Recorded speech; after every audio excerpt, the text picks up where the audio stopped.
Setelah Mika selesai makan, dia pun kembali ke kantor.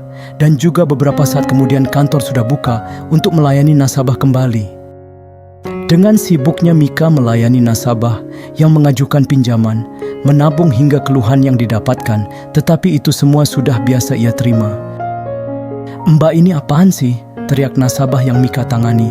"Maaf Pak, memang Bapak tidak bisa mengajukan pinjaman di bank ini karena Bapak masih memiliki pinjaman atau hutang dengan bank lain."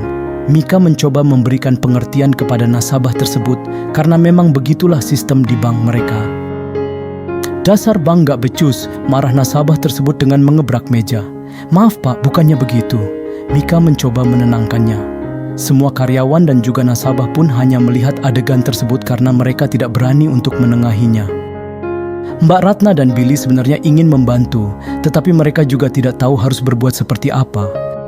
Karena merasa ada keributan, kepala cabang bank tersebut pun keluar dan menanyai apakah ada keributan di sini. "Ada apa ini?" tanya Pak Dito selaku kepala cabang bank tersebut. Mika pun menjelaskan duduk permasalahannya dan Pak Dito juga mengerti maksud Mika yang menang benar adanya. "Maaf Pak, apa yang diucapkan oleh karyawan kami memang benar. Selama Bapak memiliki pinjaman atau hutang di bank lain, maka Bapak tidak bisa meminjam di bank kami," jawab Pak Dito sopan. Awalnya nasabah tersebut ngeyel dan tidak terima karena dia tidak diperbolehkan untuk meminjam uang di bank itu. Namun karena diberi pengertian terus oleh Pak Dito, akhirnya nasabah tersebut pun pergi dengan malu karena dilihat oleh banyak nasabah lainnya. Mika hanya bisa bersabar karena masalah tersebut. Namun setelah itu, pekerjaannya kembali normal seperti biasanya.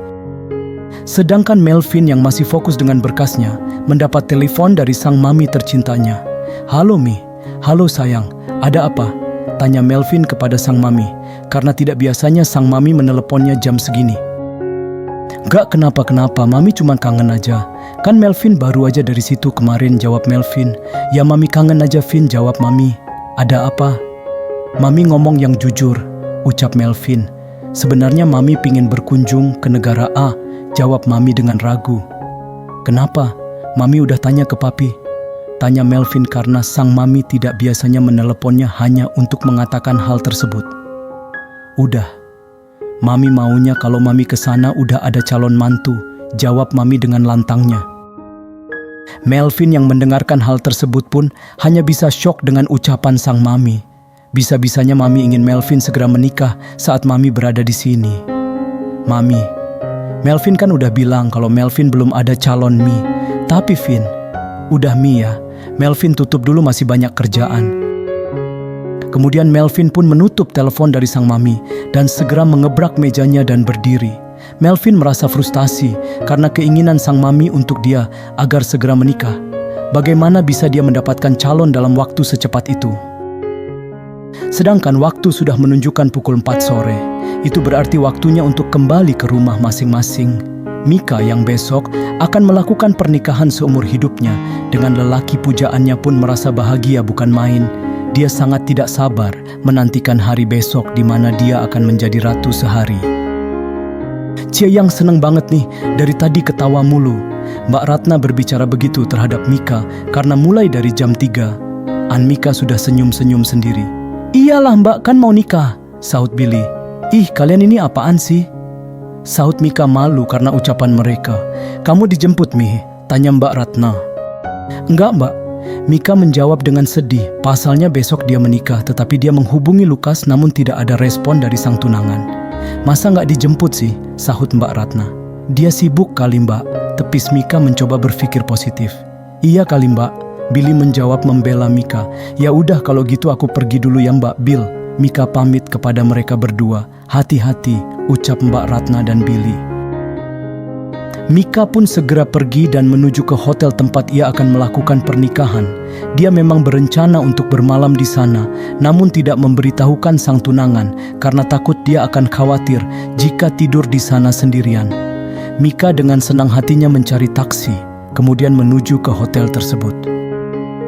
Wijaya Grand Hotel, salah satu hotel berkelas terkemuka, dengan begitu mewahnya fasilitas mulai dari kamar mewah dan fasilitas mewah lainnya, yang akan menjadi saksi bisu bersatunya dua insan dalam ikatan pernikahan.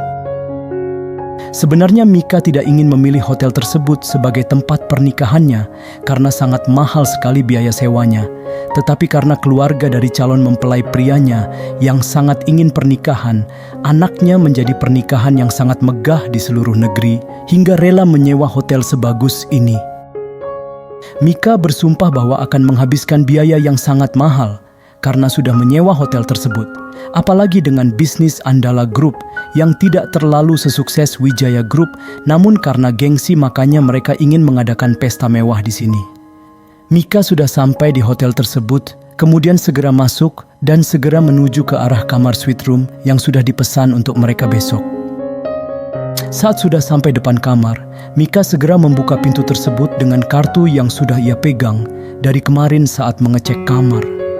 Saat dia masuk, entah kenapa dia merasa ada sebuah suara aneh yang terdengar dari dalam. Mika tidak tahu suara apa itu, namun perasaannya tidak enak. Segera dia melangkah maju lebih dalam menuju kamar dan suara semakin jelas. Saat sudah sampai lebih dalam lagi, Mika melihat arah ranjang yang sedang menampilkan sebuah adegan menjijikan sekali menurutnya. Dia melihat sang tunangan dengan temannya sedang melakukan hal yang tidak seharusnya mereka lakukan, apalagi besok adalah hari pernikahannya dengan Lukas. "Apa yang kalian lakukan?" pekik Mika dengan suara bergetarnya dan membuat dua insan yang sedang dirasuki setan tersebut menghentikan permainan panasnya dan menoleh ke arah Mika. Betapa kagetnya mereka saat mengetahui bahwa Mika berada di sana, sedangkan mereka sedang tidak memakai sehelai pakaian sama sekali. Mika tidak bisa berpikir dan memandangi dua manusia menjijikkan tersebut, namun seketika dia tersadar dan pergi meninggalkan mereka berdua. "Sayang, Mika, Mika!" teriak Lukas yang seperti akan mengejarnya, namun tersadar dengan kondisinya dia pun tidak lagi mengejar sang tunangan. Lukas merasa kacau karena tinggal sebentar lagi dia akan menikah dengan kekasihnya yang sudah ia pacari selama 10 tahun, namun sia-sia. Bagaimana dia bisa ketahuan selingkuh di saat seperti ini coba? Begitulah rutuk Lukas.